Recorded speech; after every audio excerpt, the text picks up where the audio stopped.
began at tea time on Friday. There are 36 countries in the Organization for African Unity, the whole of Africa north of the Zambezi. And they were all there except Gambia, which is a thin sliver of West Africa. Most of the 35 delegations were led by foreign ministers.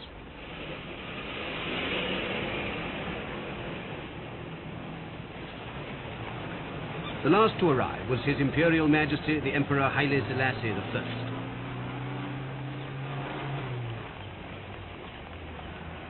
Now 73, still in total control of his country.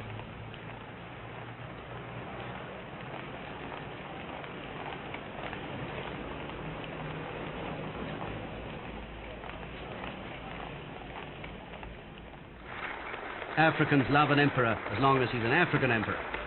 Ethiopians don't altogether regard themselves as being like other Africans, but they're not against being counted among the leaders of free Africa, and on the basis of the brief Italian occupation, they're prepared to be as fierce as anyone against white supremacists.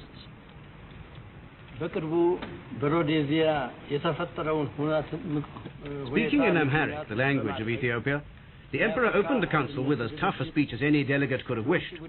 Their main task, he said, was to discuss how to coerce Rhodesia in accordance with the resolution that the OAU had already taken 6 weeks before at Accra. And for this they should enlist the support of friendly powers, though he didn't mention Russia by name. He was followed by the Tanzanian Vice President, Mr. Rashidi Kawawa. Sacred duty of eradicating the cancer of racial discrimination and oppression, which has its core in the apartheid Republic of South Africa, and which Ian Smith and his fellow rebels are attempting to sustain and spread. The central theme of all British maneuvers so far is to avoid fighting the kin and kith of Rhodesia.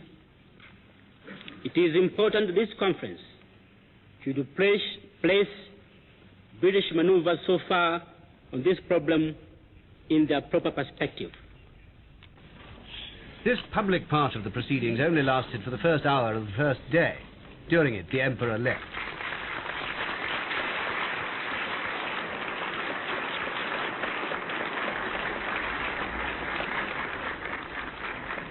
With Haile Selassie away, the council swept the press out too and got down to business.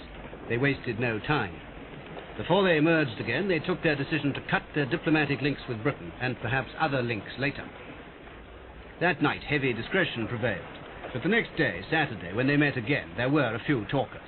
First, the Tunisian Foreign Minister, M. Mongi Slim. As an old diplomat, do you think that they're wise to threaten to break off diplomatic relations? This is not a threat. I don't consider that as a threat. I consider that as a reality. That's all. That's a fact. Mr. Anama, how does Uganda stand now in point of Commonwealth membership? Uganda attaches very great importance to the Commonwealth. But on the question of Rhodesia, Uganda very strongly feel that Britain has let down the whole of the continent of Africa and the Commonwealth members in Africa. Therefore, Uganda is prepared to sacrifice its membership of the Commonwealth for the sake of the African dignity and the respect. What's your view of the wisdom of the use of force, African force, against Rhodesia? That should be the last resort if Britain refuses to use force.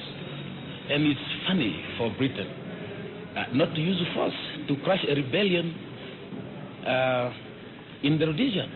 I mean, if Britain is prepared to send troops to Eden to crush trouble in British Guiana, what moral principle is there to stop Britain to go and crush Smith's regime?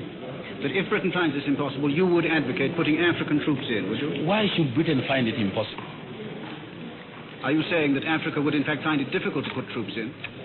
Why should Africa find it difficult as a last resort? In other words, it must be Britain or nobody. It is Britain's responsibility, and if Britain does nothing, Africa has the right to go in. Has Africa the capability to go in? Africa has the capability to go in. With foreign aid? With African aid. African aid? Yes. But not, for example, United Nations aid? United Nations, if United Nations wish to come with, that's most welcome. Or Russian aid? I'm saying Africa is going to fight in Rhodesia with African aid. Would you be in favor of some more positive action against Rhodesia? Well, yes, very much so. What sort of action? Any sort of action that would bring black majority rule in Rhodesia. Including invasion? Oh, yes. By what troops? Any troops that can do the job. Can African troops do the job? I wouldn't know. That is yet to be seen. What's your view of it?